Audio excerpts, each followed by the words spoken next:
I had gone well, actually, it's First Franklin Financial. I had actually made a mistake on the name, and I had gone in there and was helping a best friend get a loan because they had denied her, and she had told me she was going to pay me back.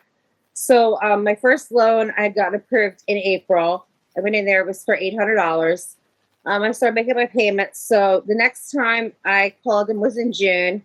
That's when all the problems had started. I went back in. I got approved for another loan for $600. I went in there.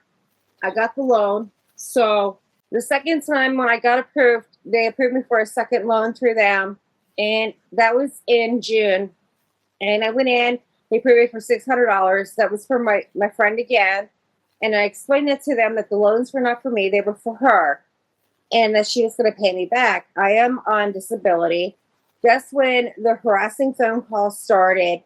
That the owner there made the comment that she hopes I didn't just come in there to get a loan and not decide to pay them back. I started getting like text messages over my phone, very harassing messages. I was getting messages in the mail that if I don't pay them, they're going to take me to court and take everything from me. She was just very nasty about it. I did have to go on the website and put down how I felt about the Mechanicsville office, how the manager was just very nasty. And she just kept harassing me over it. And I kept calling and talking to her and explaining to her what had happened, that the one, my best friend was supposed to pay me back, was not paying me back. And it was very hard for me to continue with the payments that they wanted me to make. And they kept telling me because I'd gotten a new loan, there was nothing they could do for me because they had tacked it onto the first loan, which made it a little harder for me because of being on, a disability. It's very hard for me to be able to continue making the payments. And I tried to talk to the manager of the branch, but she just wasn't having it. So I finally got a hold of a supervisor after making a complaint about the Mechanicsville branch. And he said that her threatening me like that was uncalled for. So other people have actually, put in comments about, oh, how wonderful, that branch is. And that's why I had gone there in the first place.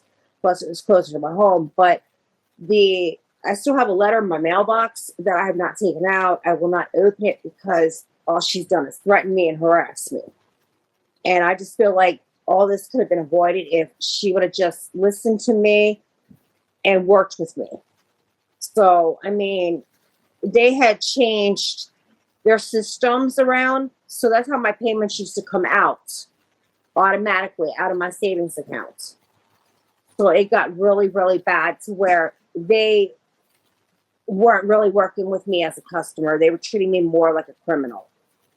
And it was really bad to the point where if I'm a customer, you should be working with me instead of fighting against me, which was very, very wrong of her to do. And as, I used to be a manager until I got, seriously injured and my health took a really bad toll on me. And she should have understood that I kept calling them. And it wasn't like I was ditching them or anything because my first loan, I'd gotten down to $500. So it wasn't like I went in there and I was just using them to get the money. And my intention was never to pay them back, according to what she had told me. And that was kind of like a shock to me that she would ever say that. And that really hurt me a lot because that's not me. And that just really hurt me that she would ever say that to me, because you don't do that to no customer. And knowing that I kept communication skills with them. I'd call and I would talk and they would put me over to her. So basically, it was very bad. I really don't know, really bad on her part to ever do that to me.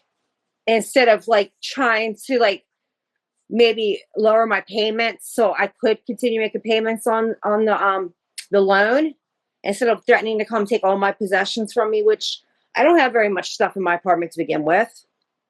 And to make me feel like that way she did.